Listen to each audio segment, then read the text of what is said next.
الله أكبر الله أكبر الله أكبر الله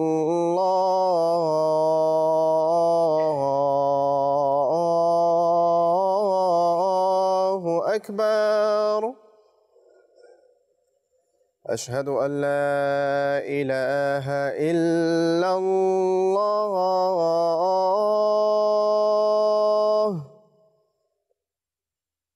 أشهد أن لا إله إلا الله.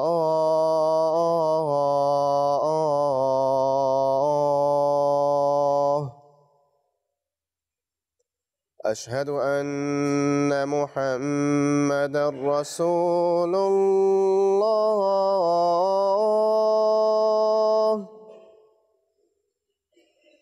أشهد أن محمدًا رسول الله.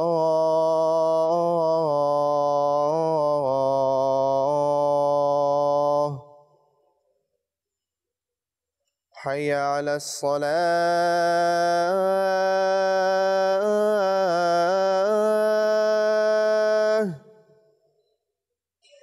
حي على الصلاة.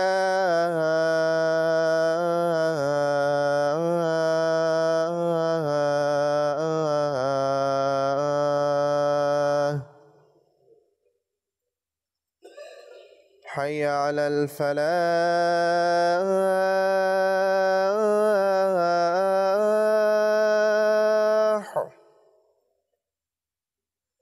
حي على الفلاح.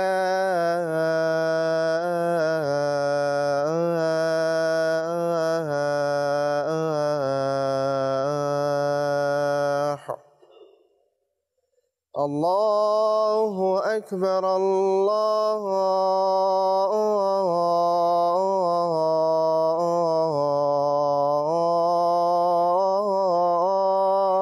أكبر. لا إله إلا الله.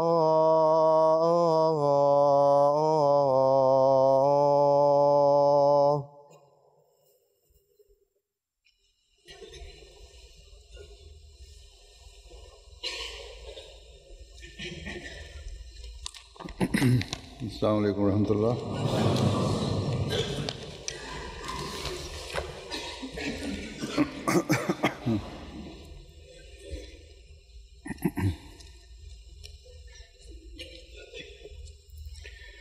أشهد أن لا إله إلا الله وحده لا شريك له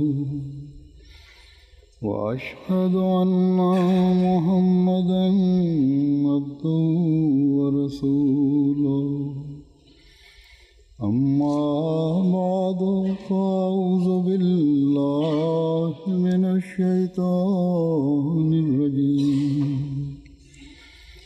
بسم الله الرحمن الرحيم. الحمد لله رب العالمين الرحمن الرحيم مالك يوم الدين. إياك نعبد وإياك نستعين. اهدنا الصراط المستقيم صراط الذين أنعمت عليهم غير المغضوب عليهم ولا الضالين. وإذا سألك عبادي عني فإني قريب أجيب دعوة الداع إذا دعاني فليستجيبوا لي وليؤمنوا بي لعلهم يرشدون.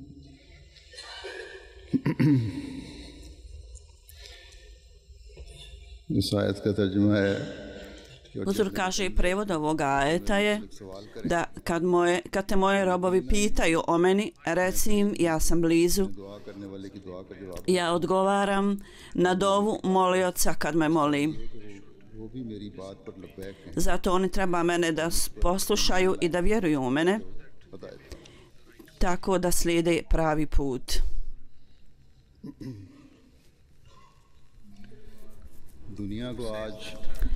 Huzur kaže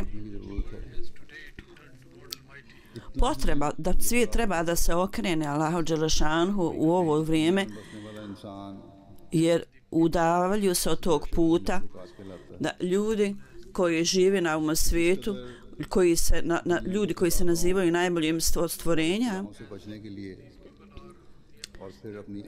to pokazuje da je ta potreba veća nego ikada.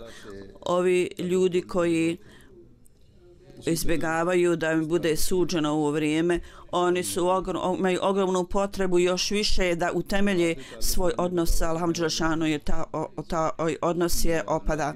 Oni koji treba da postave vezu sa Allahom dželešanu, oni ne posvećuju pažnju zahtjevima, ili ne posvećuju dovoljnu pažnju, ili ne znaju da s ciljem da utemelje odnos sa Allahom dželešanuhu. Nije neophodno samo prividni način obožavanja, nego zapravo postoji potreba da traže ljudi taj duh koji osobu vodi u dubinu vjerovanja i obožavanja. Ovo je stanje onih ljudi koji tvrde da imaju neku vjeru i oni koji imaju neki odnos sa Allahom dželešanuhu. Međutim, ogroman je broj ljudi, možda 3/4 svjetske populacije, koji su postavljaju partnere Allahu i oni se upuštaju i koji se upuštaju širk, ili su oni koji nemaju nikakve vrste vjerovanja u Boga i potpuno negiraju samo postojanje Boga. Ne samo sami oni da negiraju, poriču, nego s ciljem da zavedu ljude svijeta, učine sve što mogu.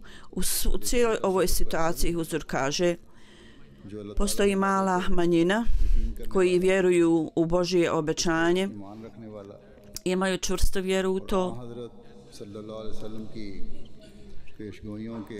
i u skladu sa predskazanjima časnog poslanika sallallahu alejhi ve sellem i ispunjavanje tih predskazanja, obećanja koje Allah njemu dao. Postoje ljudi koji čvrsto vjeruju u ta obećanja koje je Allah dao.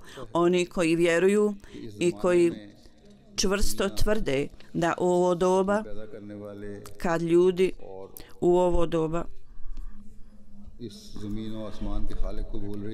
zaboravljaju svog stvaraoca i onoga koji je stvorio cijeli svemir, ili nemaju potpuno shvatanje o Božjem postojanju, prirodi Božjoj. Tako da Allah dželešanuhu u skladu sa svojom vrlinom rebubijata s ciljem da pokaže manifestaciju ove odluke, Allah dželešanuhu je i s ciljem da ljude u ovom neredu približi Allahu dželešanuhu, poslao je imama ovog doba, imama ovog doba. Ova veličanstvena zajednica Allahovom milošću, mi smo članovi Ahmedija muslimanskog džemata, muslimanske zajednice, mi smo takvi. Međutim, pitanje je jel mi imamo samo vjeru u to da Allah dželešanuhu poslao obećanog, je li to dovoljno? I sada onaj koji je bio obećan da će doći i neki njegovi učenici, oni treba da osnuju odnos između stvaraoca i stvorenja i da učine napore za to ये सोच है Ako mi, Ahmedi muslimani, imamo ovo razmišljanje, onda je naše razmišljanje blizu ovih ljudi koji samo tvrde da imaju vjeru बातों को दावा करने वाले i tvrde da obavljaju neka obožavanja. अमल से Međutim, oni su daleko od stvarnih postupaka. अपनी हालतों पर नजर नहीं Ako nemamo potpuno razumijevanje našeg svog stanja, जिंदा ताल्लुक पैदा करने वाले नहीं ako nismo oni ljudi koji imaju živi odnos sa Allahom dželešanuhu, माहौल को ako ne budemo brigu o našim budućim generacijama i potomcima i ako ih ne objašnjavamo o poruci ovo koji je došao i ako nismo oni koji obavještavamo u potpunosti o tome, onda smo mi također među ovim ljudima koji su nešto našli, a onda izgubili. और खुदा को भी ना पाया Mi onda prizivamo prokletstvo ljudi i nemamo Allaha dželešanu, izgubili smo i Allaha. अलैहिस्सलाम Nakon što postanemo Ahmedi muslimani i nakon što se pridružimo zajednici džemata obećanog Mesija alejhi selama svojim pristupom davanju zavjeta bajata, onda treba da usadimo i stvorimo taj duh i tu strast i ljubav koji treba da se vide među ovim ljudima koji su istinski Allahovi robovi Rahman Goda. I treba da postignemo ove standarde koje za koje je časni poslanik došao da ih utemelji i osnovi. I za koje खबर जब अल्लाह ताला ने kad je data vijest da će ove stvari biti izgubljene među članovima umeta Muhameda alejhi selama, onda mu je data ova obavijest da onda je on bio zabrinut časni poslanik. U to vrijeme časni poslanik, gledajući na njega da je jako zabrinut i primajući dove njegove za umu, Allah mu je rekao वहुवल अजीजुल हकीम u prijevodu: दूसरे कौम भी है osim vas bit će još jedna grupa koja vam se još nisu pridružila. Allah je svemogući, pun mudrosti. Tako da je Allah dželešanuhu, परेशानी gledajući na zabrinutost časnog poslanika, on je uklonio njegovu zabrinutost govoreći o Muhammede sallallahu alejhi ve sellem, ने उस जाहिल kao što je Allah dželešanuhu बाखुदा इंसान बना učinio one ljude koji su prije bili neznalice, याशियों में पड़े učinio i da znaju o Bogu, वजूद से o Bogu dželešanuhu, i oni ljudi koji su uživali u svojim raznim porocima, on je od njih učinio ljudima koji su postigli visoke standarde obožavanja. Slično tome, uprkos činjenici da će umet biti iskvaren na jednom stepenu među ljudima kasnijeg doba, stvarajući velikog zaljubljenika časnog poslanika sallallahu alejhi ve sellem, onda će kroz njega Allah dželešanu kaže: ja ću stvoriti takve Božje robove, फिर मेरी बंदगी का Rahman Boga, koji će u potpunosti ispunjavati svoju dužnost što su moji robovi. I Allah kaže: o poslaniče sallallahu alejhi ve sellem, iako će biti privremeno opadanje i propadanje, हुकूमत वाले खुदा ने međutim Allah dželešanu koji je dominantan, moćan i इंसानियत के लिए निजात का दिन on je odredio da cijeli umet bude aranžman za njihovu uputu i spas. Sada u ovoj religiji Muhameda sallallahu alejhi ve sellem bit će posljednja nada za reformu cijelog svijeta. इस दीन ने ही Sada ova religija kroz svoje ljepote, pokazujući svoju ljepotu svijetu i ljudima, postaće dominantna nad svim religijama u svijeta. Sada s ciljem da utemeljimo, osnovimo odnos sa Allahom dželešanuhu, taj Mesaja Muhammedov i njegovi sljedbenici, oni treba da odigraju svoju ulogu u ovom pogledu. Zbog toga जो रब्बुल आलमीन Allah dželešanuhu, koji je gospodar cijelog svemira, उसने अशरफुल मखलूकात को on je u cilju da spasi najbolja stvorenja Allah dželešanuhu i ovaj najbolji umet s ciljem da im da ispravan pravi položaj. On je napravio aranžman i nastavit će da tako radi i dao je uvjerenje časnom poslaniku sallallahu alejhi ve sellem da je čistih zaljubljenik časnog poslanika doći koji će utemeljiti vjeru, utemeljiti vjeru na istinski način. लेकिन हज़रत सल्लल्लाहु अलैहि वसल्लम के तुफैल से ही zbog blagoslova časnog poslanika je Allah je rekao da će zbog časnog poslanika ovaj Mesaja doći. Zatim mislimo da li sam na jednom mjestu opisujući Rebubijat Rebul Alamin kaže Allah uzvišeni veličanstveni u ovoj tvrdnji izjave Rebul Alamin on se poziva na ovu tvrdnju da je on stvarao od svega i sve što je na nebesima i na zemlji sve je od Allaha i na ovoj zemlji kakva god je ispravno upućena zajednica oni ljudi koji su zabljudili i koji čine zlo sve su dio Alamin zalutalost i ponekad zalutalost i nevjerovanje postaju dominantni i cijela zemlja postaje puna grijeha i ljudi napuštaju puteve, Božje puteve i ne razumiju stvarnu prirodu svoje podčinjenosti, pokornosti niti ispunjavaju svoje dužnosti. I to vrijeme postane kao gusti mrak u noći. I religija je kao da je potisnuta pod ovim stvarima. Onda Allah promijeni cijeli svemir i onda je ova zemlja bude promijenjena u novu zemlju i nova odredba se spušta s neba. I ovim ljudima budu podana srca koja prepoznaju svemogućeg Allaha dželešanu i ovi jezici koji spominju zahvalnost Allahu dželešanu budu podarena takvi jezici koji spominju zahvalnost Allahu. Ovi ljudi sebe učine da su potpuno predani putu Allaha dželešanu i oni se stalno kreću prema Allahu sa takvim očima koji su oborene zbog njihove skromnosti i sa takvim licima koja potpuno su okrenuta Allahu dželešanu.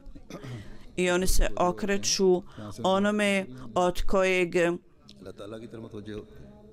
koji im može dati sve što trebaju, sve što zahtijevaju, sve potrebe. Onda u to vrijeme ovi ljudi su jako potrebni. Kad zalutalost dođe do najvećeg stepena i zbog promjene stanja ljudi postaju kao divlje zvijeri, onda Allahova milost i Allahova samilost zahtijevaju da na nebu takva osoba bude stvorena koja će raspršiti mrak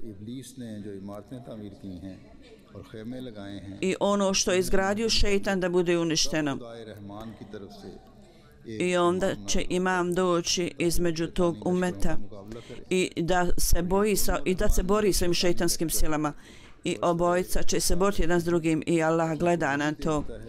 I ovo ljudi vide kojima je dato istinski vid kad vrijeme dođe da je zalutalost raširena tako da ona imam postane onda kasnije nadvlada nad neprijateljima i bude pomognut od ispravno upućenih ljudi i on uzdiže zastavu upute i on je onaj koji oživljava skupove pobožnih ljudi.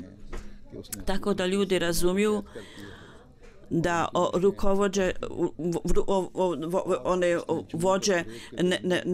vođe zla i poruka budu zarobljeni i oko njih vratova budu stavljen lanac i on ruši sve zgrade novotarija. Ova veličanstvena revolucija koju obećan Mesija alejhi selam spominje, to je bilo stvoreno kroz časnog poslanika sallallahu alejhi ve sellem, ovo što je on opisao, što on opisuje ovdje. Je li to bila privremena revolucija, je li to bilo samo za kratak period i da više ne vrijedi i da je bilo vrijeme da je bilo vrijeme časnog poslanika. To se poslanik je bio hatemun nebija, pečak svih poslanika, on će trajati do kraja vremena, do smaka svijeta, do sudnjeg dana. Časni poslanik i njegov učenje i njegov ummet će biti pobjednik do kraja vremena. To je ummet i on je poslanik tog ummeta. Kao što sam već rekao, Huzur kaže, Allah dželešanu s ciljem da nastavi ovu revoluciju, on je dao ovu radosnu vijest časnom poslaniku sallallahu alejhi ve sellem da u budućnosti druga osoba će doći, bit će poslana od Allaha. Objašnjavajući ovo, zatim Mesih alejhi selam piše da onda Allah dželešanu je u skladu sa svojim riječima Rabbul Alemin, on također se poziva na to da je on stvarao od svega i na nebu i na zemlji hvale Allaha i ljudi su zauzeti ovim hvalama i potpuno su izgubljeni u spominjanju Allaha i nema ništa, sve je zauzeto u veličanju Allaha. I kad osoba odbaci svoje sebičnu odjeću i bude izgubljen u ljubav prema Allahu dželešanu, onda on prepoznaje Allaha dželešanu koji iz svoje milosti ga je nahranio i odgojio i uzdigao i kroz svoje napore on hvali Allaha dželešanu, takva osoba. I sa svim dijelima svoga tijela on počne da živi u skladu vjere Allaha dželešanu. Onda takva osoba postane kao mali svemir u sebi. I u pogledu Hazreti Ibrahima alejselama, on je nazvana je njegov umet od Alemin, jedan je Alem koji je za koji je časni poslanik bio uzdignut. I još je jedan Alem koji je Allah dželešanuhu, nakon što je pokazao milost onima koji tragaju za Allahom, u kasnijem periodu on je rekao da će stvoriti zajednicu džemat koji je Allah dželešanuhu spomenuo i rekao i poziva se na to u ovom ajetovim riječima. U ovom ajetu Allah dželešanuhu je spomenuo dva Ahmeda. Spominjući to, spominjanjem njih, obojica su primaoci Allahovih blagoslova. Prvi je naš poslanik, časni poslanik sallallahu alejhi ve sellem, Ahmed Muhammed Mustafa odabrani, a drugi Ahmed je Ahmed kasnijeg perioda, kasnijeg doba, čije ime, kome je bilo dato ime Mesih Mahdi. Ovu stvar, ja sam razumio ovu stvar iz Alhamdulillahi Rabbil Alemin. Svako treba da se zamisli nad ovom stvar, nad ovom tačkom, koji su u stanju da se zamisle. I Džazi Ahmedi je obodva ova navda su iz ove knjige Džazi Ahmedi. Huzur kaže, ovaj istinski rob slijedeći njega i zbog ogromne ljubavi prema časnom poslaniku sallallahu alejhi ve sellem, i onda osoba odbacuje odjeliću svoj ličnih želja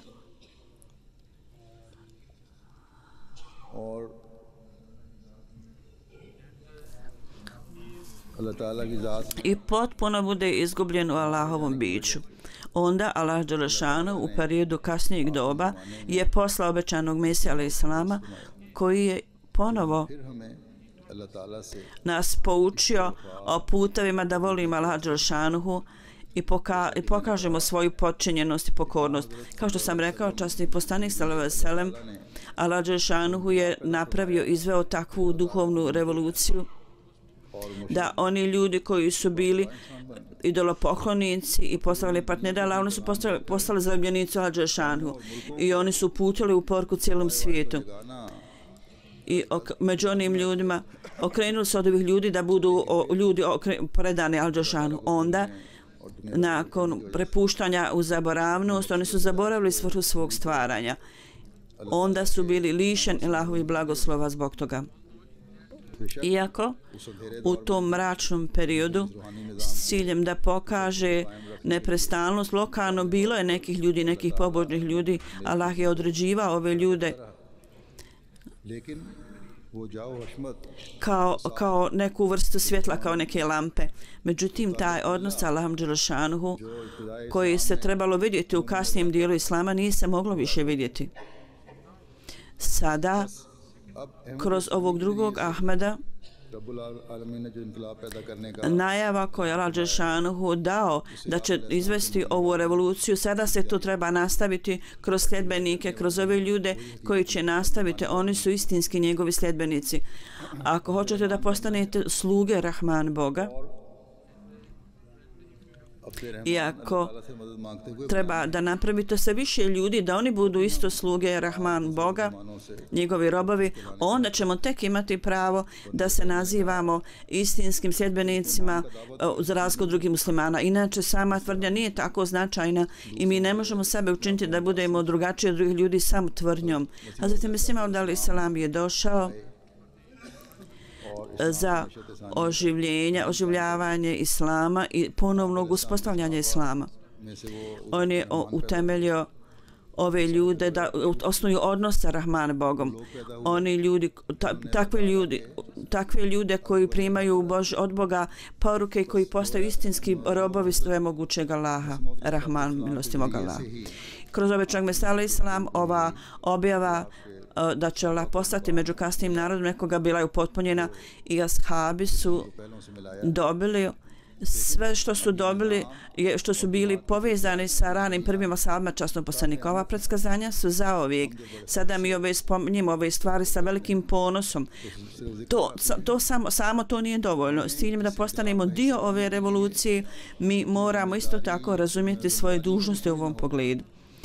Ne samo u navodima naših starijih, ne treba da budemo time samo zadovoljni. Mi moramo nastaviti ovu vezu i ovaj odnos u formi revolucije duhovne. Treba da nastavimo ono što smo vidjeli kod ashaba obećanog Mesije s ciljem da spasimo cijeli svijet od nesreće, od kijameta i da utemeljimo odnos sa Allahom dželešanu. Sada je naša to odgovornost na ramenima svakog Ahmedi. Sada za ovu svrhu pojedinačno i kolektivno oni koji ne rade naporno i oni koji ne razumiju potpuno svoju odgovornost, on onda ne ispunjava svoju dužnost i odgovornost. Mi ne možemo biti ubrani među istinske sljedbenike ovog Ahmeda, drugog Ahmeda, ukoliko ovo ne ispunjavamo.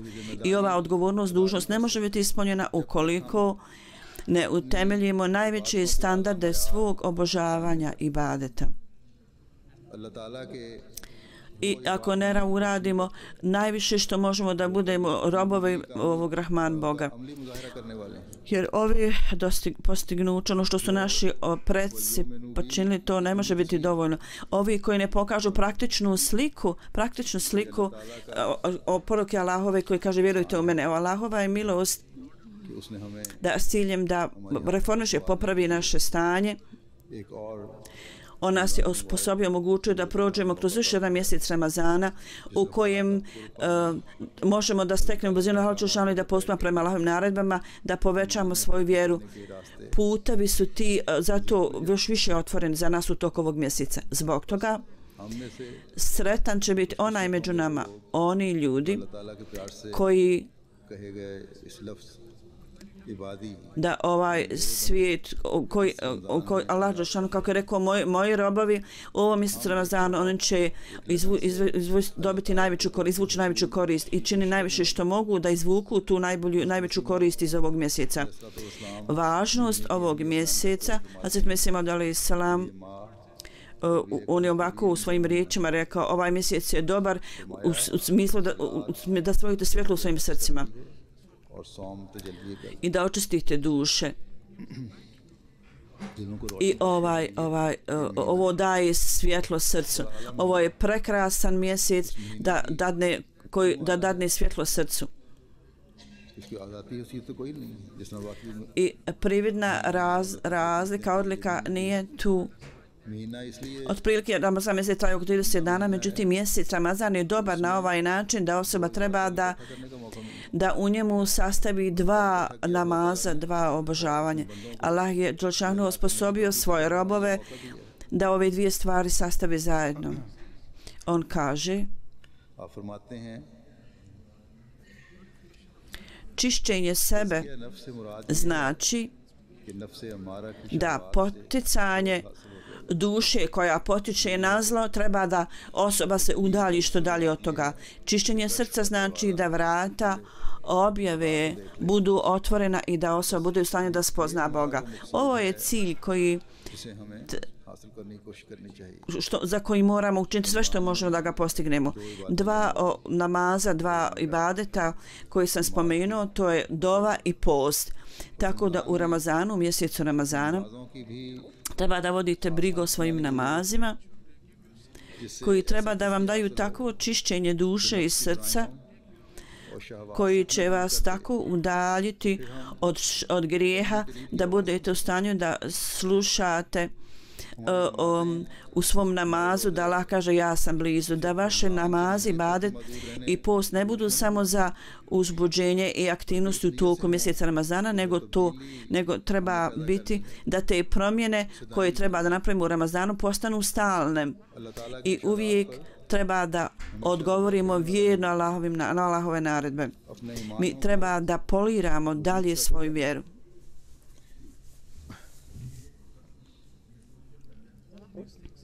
Sve ove stvari se moraju raditi sa razumijevanjem da danas za naše je dobro i naš spas leži u tome da postanemo istinski robovi i preživljavanje cijelog svijeta ovisi o tome. Ako smo mi u mraku, kako ćemo mi biti u stanju da pokažemo ispravan put drugim ljudima?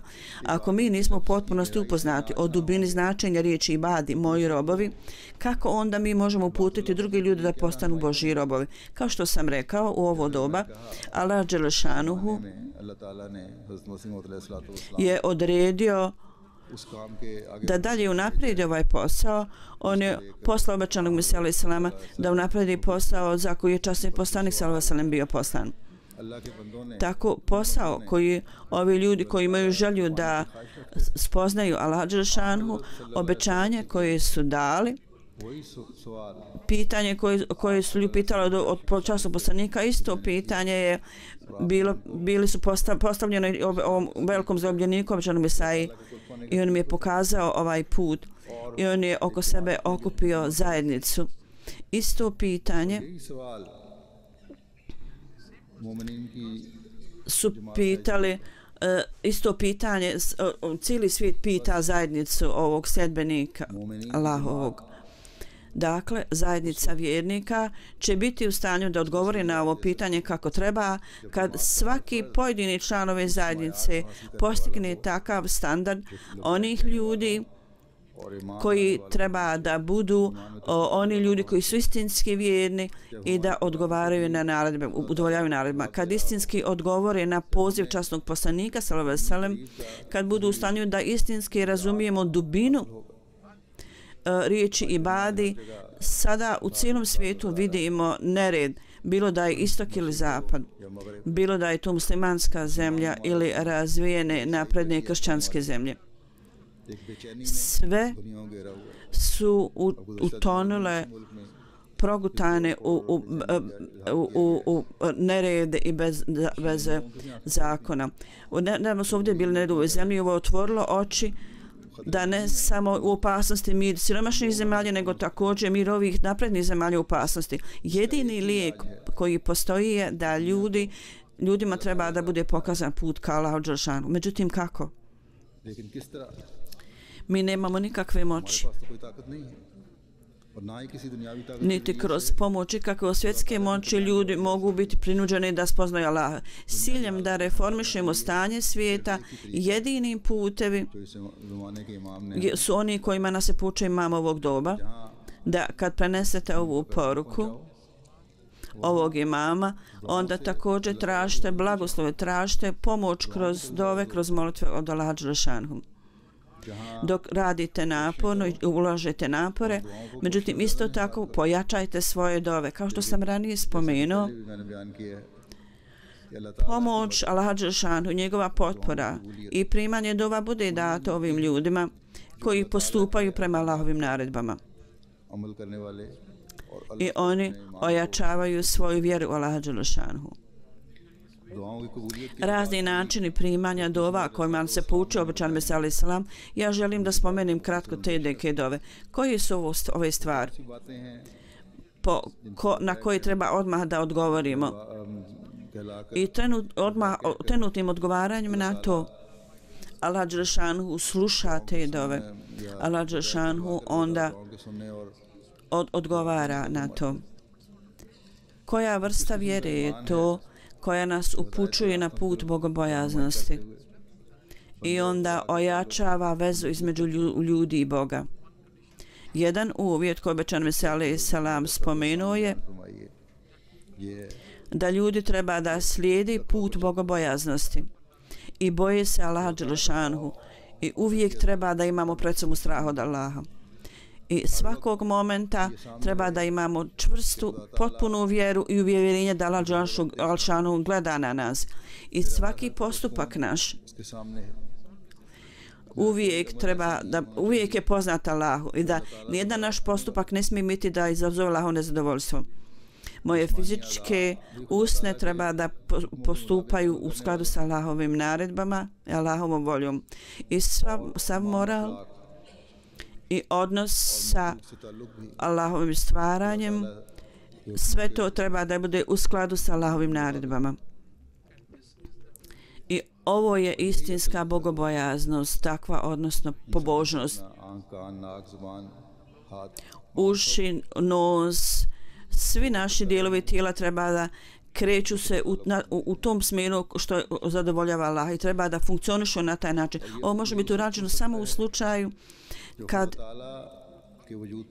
imamo duboku vjeru Allaha. Zbog toga treba da osnujete, utemeljite takvu čvrstu vjeru Allaha. Hazreti Mesih Maud alejhi selam također spominje i ističe ovu vrlo važnu stvar, da za primanje dova vi treba da imate čvrstu vjeru Allaha dželešanuhu. Isto tako da vjerujete u to da ako je Allah prisutan, onda cijeli ovaj kosmos, svemir i sve što je tamo, bilo da znamo o tome ili ne znamo, stvara od svega toga je Allah dželešanuhu.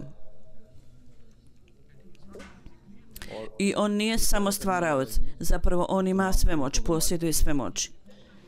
On je glavni izvor svih moći i manifestacije. I on ima moć da uništi ono što je stvorio. On ima moć da stvori šta god on želi. On je onaj koji daje život i smrt. On je onaj koji oživljava mrtve, vraća u život i on uzrokuje smrt živim bićima. I on je taj koji dovodi do takve revolucije kroz dove, koji može ubrizgati novi duh u mrtve ljude, duhovno mrtve ljude. I ova vjera će onda biti tu, da osoba ima potpunu vjeru, da Allah onda sluša dove tog čovjeka i čini tako. On sluši sve dove koje smatra najboljim. Obećan Mesija alejhi selam je spomenuo da Allah čuje one dove koje sluša primjer dove koje smatraju najboljim. Zahtjev primanja dova je da treba da u tim dovama bude naša agonija, uznemirenost, ne samo ponavljanje određenih riječi i da završite namaz ili dovu. Treba da bude uznemirenost, predanost i posvećenost u tome i da suze liju iz očiju i da liju sa ovim razumijevanjem da Allah dželešanuhu je krajnje pribježište, on će mi pomoći. Treba da bude stanje beznađa, očaja i da bude uznemirenost, da je to posljednja pomoć, posljednje pribježište. Ako to ne postoji tu,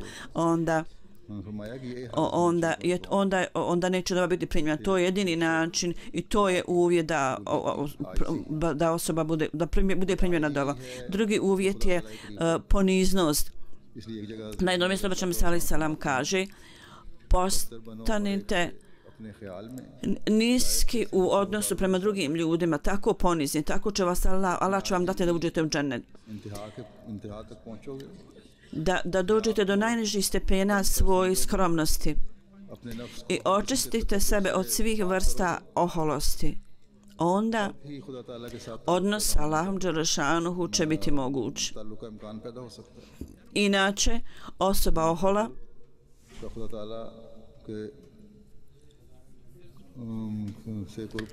nema mogućnosti da takva osoba bude blizu Allahu dželešanuhu. I kad odnos s Allahom dželešanuhu nije na raspolaganju osobi, onda primanja dova i molitvi također neće biti tu. Njene dove neće biti primjene. Zatim Mesija Maud alejhi selam kaže na jednom mjestu Ona dova koja dolazi od skromnosti i zabrinutosti, iskrenosti, to privlači Allahovu pažnju. I ta dova bude i primljena i poklanja vam cilj. Međutim, teškoća je da tak i to stanje ne možemo postići bez Allahove milosti. On kaže, za stvarnu dovu vi treba da činite više dova. Treba da neprestano činite da molite Allaha, da neprestano budete blagoslovljeni, da činite stalno dove i da budete u stanju da klanjate takve namaze i učite dove koje će biti primljene. Kada to bude tu, onda neće biti nedostatka interesa ili pažnje prema namazu ili dovama. Ove stvari koje je Allah Đelešanu spomenuo treba da obavljamo, treba to sve da obavljamo i da to ispunjavamo. Zatim Mesih alejhi selam kaže na jednom mjestu da Allah veličanstveni uzvišeni za dobro nas Allah je otvorio vrata, a ta vrata su vrata dove. Kad osoba plače i jeca, on ulazi kroz ova vrata i onda Allah uveličanstveni poklanja mu ovu ogrtač svog oprosta magfireta i on bude u stanju da daleko pobjegne od svih poroka i loših djela. Vrlo su sretni oni ljudi koji očiste svoja srca suzama i jecajući i oni očisti svoja srca i postanu među onim ljudima odabranim Allahovim robovima o kojima Allah Đelešanu pokazuje manifestaciju svoje ljubavi i naklonosti i udaljava ih od poroka. Međutim, s ciljem da postignemo ovaj položaj moramo uložiti napor. Čovjek mora uložiti napor i treba da se pokori Allahu. Ovo je zakon prirode, ovo je zakon Božji i ovo je zakon šerijata. Allah Đelešanu je tako rekao, tako spomenuo. Onda za primanje dova još jedna naredba od naredbi koja je ranije spomenuta je da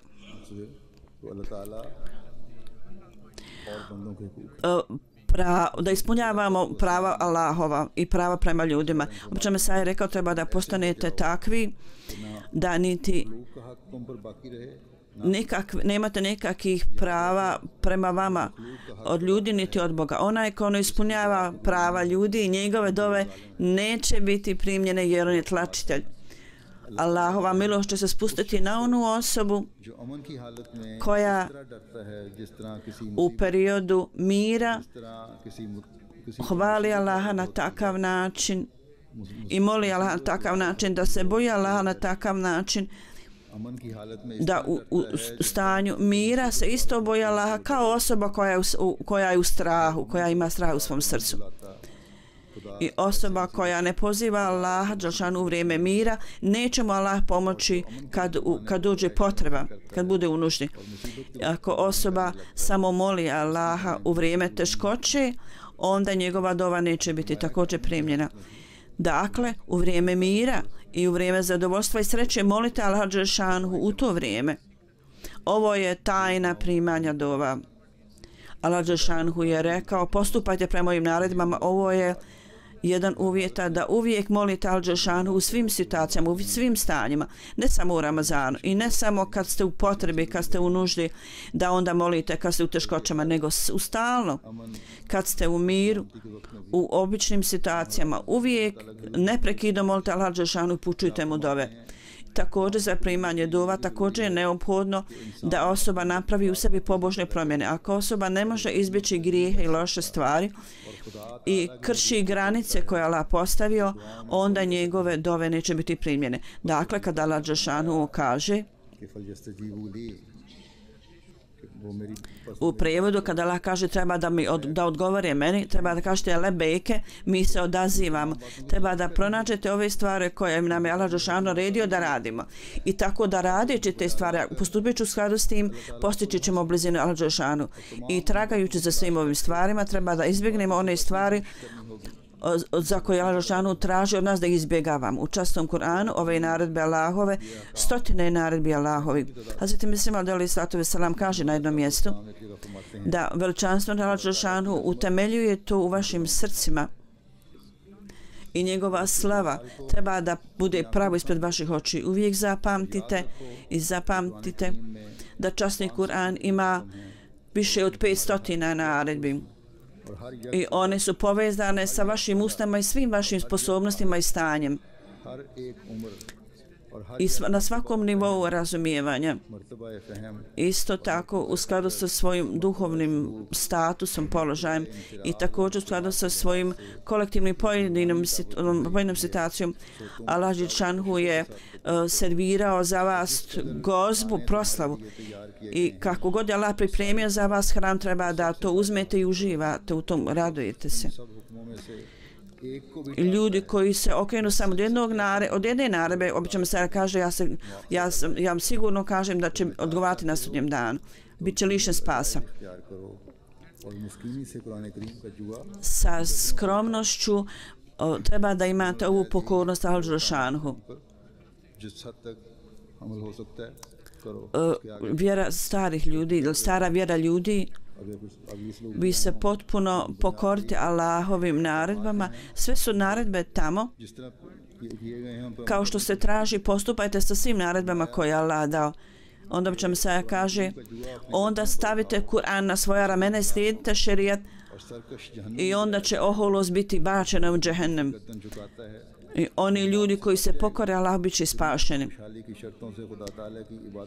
Nemojte pokoravati se Allahu pod nekim uvjetima, jer onda to neće biti primljeno kod Allah Đelšanhu. Obožavajte Allaha zato što je pravo od ljudi da obožavaju Allaha. Da je to pravo Allaha, ja mislim. I kad nešto želite dobro, jedini razlog treba da bude da uzvišeni Allah bude zadovoljan. A s čim god Allah nije zadovoljan, to će sigurno biti za vas razlog posrtanja. Treba da molimo Allah da Allah bude najveći dobročinitelj, da Allah bude kao najveći dobročinitelj, da bude zadovoljan s nama. Skupa sa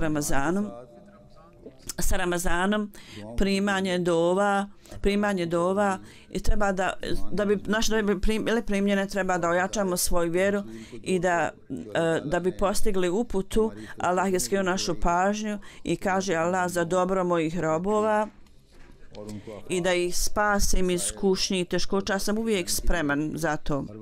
Međutim, moji robovi također treba da ispune svoje pravo pokornosti i potpuno treba da se meni pokore i da se vežu uz mene. I također treba da postupaju u skladu sa ovim stvarima, da postupaju u skladu s naredbama i učenjem koje je Allah Đelšanhu poslao časnom poslaniku radi upute ljudima. Tako da bude ogroman broj ljudi koji se mogu zvati Allahovim robovima. Tako da kroz ove ljude cijeli svijet postane mjesto mira i spokoja i da se može na zemlji vidjeti manifestacija Božje milosti. Tako kad mi tvrdimo da vjerujemo u upućivača ovog doba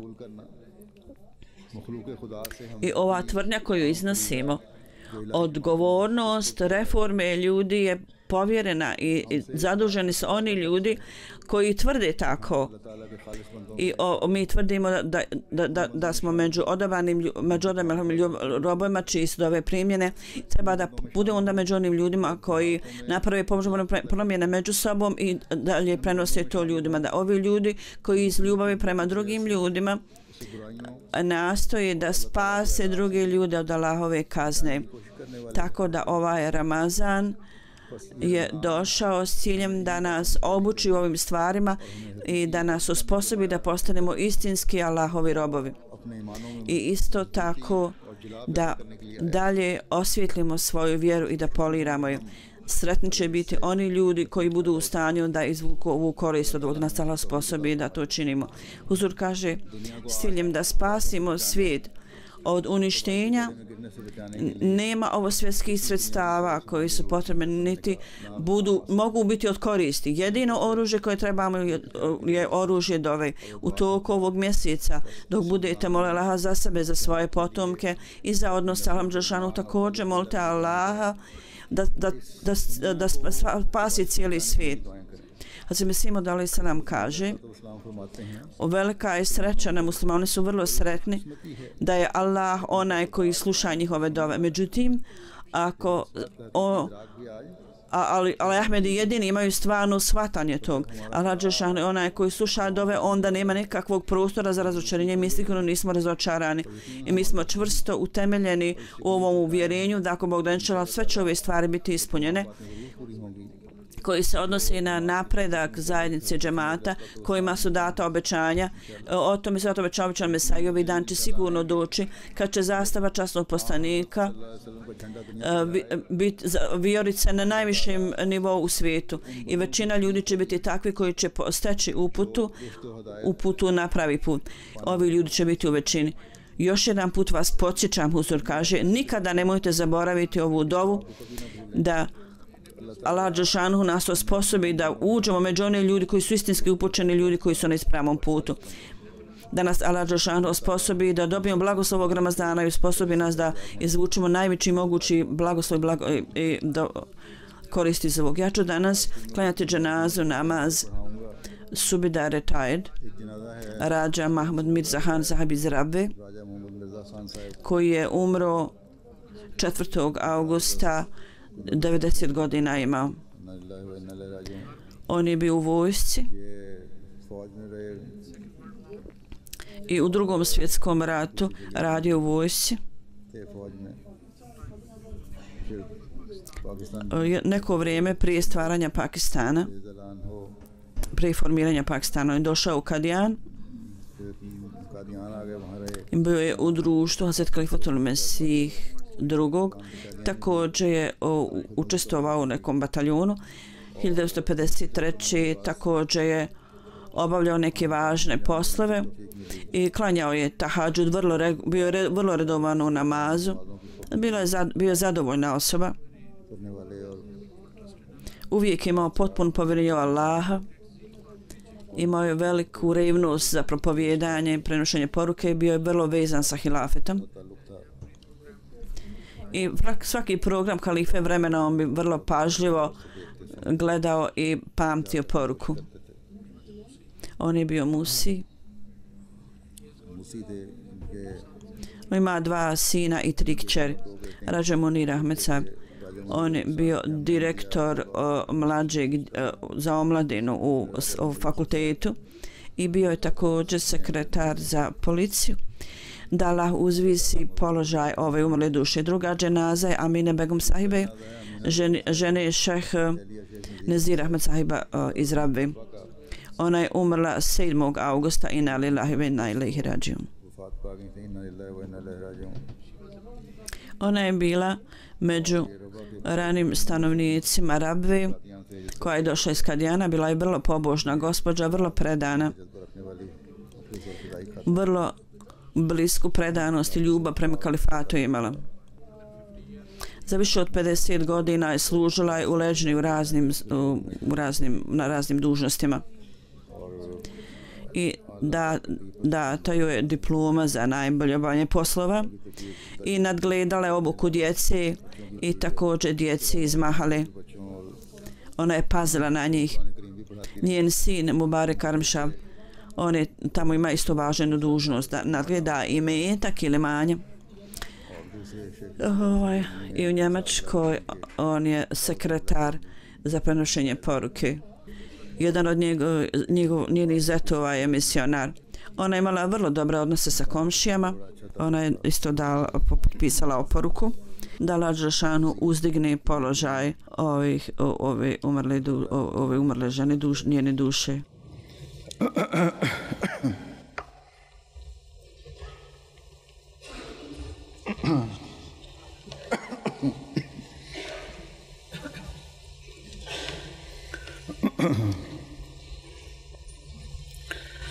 الحمد لله نحمده ونستعينه ونستغفره ونؤمن به ونتوكل عليه ونعوذ بالله من شرور أنفسنا ومن سيئات أعمالنا من يهده الله فلا مضل له ومن يضلل فلا هادي له ونشهد أن لا إله إلا الله ونشهد أن محمدا عبده ورسوله عباد الله رحمكم الله إن الله يأمر بالعدل والإحسان